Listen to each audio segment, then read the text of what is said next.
Sir, kung sakasakali magpatawag ng people power, ang taga Cotabato City ba? 100% darating po kami. Inshallah.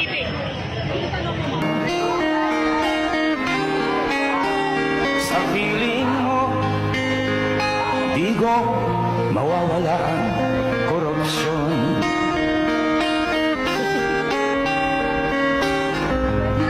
Tayo na, Pilipinas, tayo na bago.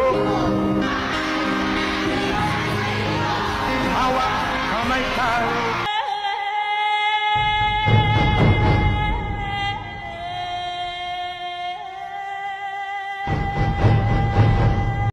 Ibalik nyo si Tatay Digong sa mga Pilipino. Dinudurog nyo ang puso namin parang Pinipino. Hinalanghiyan nyo na lahat aming karapatan. Kakahiya maging Pinoy, tinanggalan nyo ng dangal. Sa bansa na kung saan minamani obra ng pera. Binababoy nyo batas at ang aming Korte Suprema. Para sa sariling interes lahat ay tatahakin. Maghahaman at sakim, kayo ang dapat palayasin.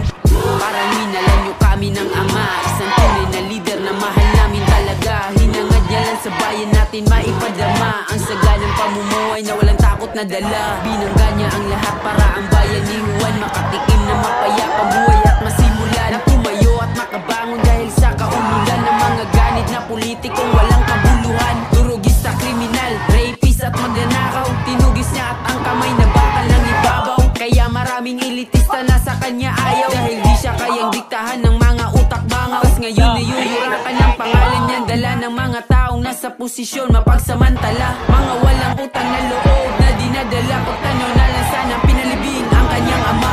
Ibalik niyo si Tatay Digong sa mga Pilipino. Dinudurog niyo ang puso namin parang Pinipino. Hinalanghiyan niyo na lahat aming karapatan. Kakahiya maging Pinoy, tinanggalan niyo ng dangal. Sa bansa na kung saan minamani obra ng pera. Binababoy niyo batas at ang aming Korte Suprema. Para sa sariling interes lahat ay tatahakin. Maghahaman at sakim, kayo ang dapat palayasin. Halatang pamumulitika, handa nilang tahakin ang lahat. At si Tatay Digong ay kanilang sirain. Pero di nyo kayang linlangin ang mga puso namin. San katutak na ayuda man ang ibigay nyo sa amin. Dun kami sa tunay na may malasakit sa bansa. Dun kami sa tinatawag nyo ngayon na matanda. Dun kami sa taong nararamdaman ang aming hirap. Dun kami sa lider na Ang dami na mapadlin lang, depende na lang yan sa pakinabang. Mga sabik mata mo, mga gustong umabot, gusto po, pinagmukha na tayo unghang.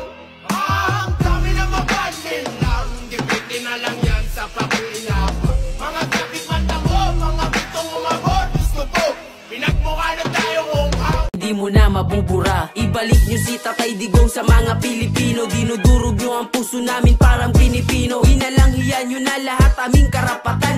Ako, Presidente, tanungin mo yung Baskis, sinong empleyado dyan? Magtanong ka lang ni isang empleyado sa Office of the President, sa labas, sa clerk dyan. Tanungin mo lang sila kung naghawak ba ako ni 10 piso dyan. Na nagpirma ako dyan ng para wala akong incidental expenses. Merienda ako na. Sabagay, libre naman. Ko, sweldo lang. Kaya, itong mahirap kasi puro sa karami ng tulisan dito sa Pilipinas, Pastor. Akala nila, lahat tulisan na. Oh. Kaya yan ang umpisa ng sana all.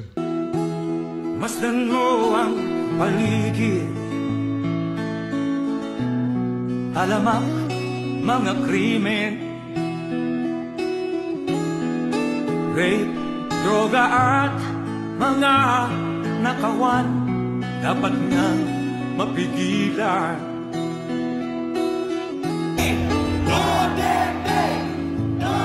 Tayo na, Pilipinas, tayo na bago. Hawak kamay tayo para sa pagkasenso. Ikaw at ako, tayong lahat kay Rodrigo Duterte. para sa tunay na pagbabago. Why am I here? I am here because I love my country and I love the people of the Philippines. Ikaw at ako, tayong lahat kay Rodrigo Duterte, para sa tunay na pagbabago.